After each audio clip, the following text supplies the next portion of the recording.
আসসালামু আলাইকুম। প্রিয় ১৯তম শিক্ষক নিয়োগ প্রত্যাশী ভাই বোনেরা, আপনারা ইতিমধ্যে জেনেছেন যে ১৯তম শিক্ষক নিবন্ধন পরীক্ষা আর থাকছে না। শিক্ষক নিবন্ধন পরীক্ষার পরিবর্তে NTRCA বিধি পরিবর্তন করে ডিরেক্ট শিক্ষক নিয়োগ দিবে। এই শিক্ষক নিয়োগের কিছু প্যাটার্ন পরিবর্তন হবে। ইতিমধ্যে আপনারা শুনেছেন বিভিন্ন সোশ্যাল মিডিয়ায় একই দিনে ২০০ নম্বরের পরীক্ষা হবে,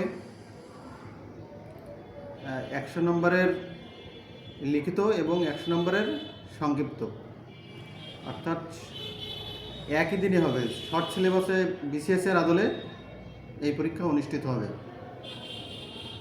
MCQ টাইপ থাকবে ১০০ আর সাবজেক্টিভ বিষয়ে শর্ট সিলেবাসে ১০০। এই মোট ২০০ নম্বরের পরীক্ষা অনুষ্ঠিত হবে।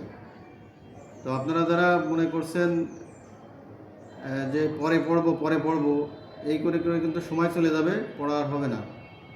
আগে তো প্রিলি পাশের পরে কিছু সময় পাওয়া যেত রিটেনের জন্য, কিন্তু এখন কিন্তু সেই সময়টা পাওয়া যাবে না, যেহেতু একই দিন পরীক্ষা অনুষ্ঠিত হবে। তাই সবাই যারা শিক্ষক হতে চান, যাদের মনোবাসনা আছে যে আমি শিক্ষক হব, তারা পড়াশোনা শুরু করেন কম বেশি। আর আমার চ্যানেলে নিয়মিত কিছু আপডেট দেওয়া হবে শিক্ষক নিয়োগ পরীক্ষা সম্পর্কিত। তো সবাই চ্যানেলটি সাবস্ক্রাইব করে পাশে থাকবেন, ইনশাল্লাহ ভালো কিছু হবে।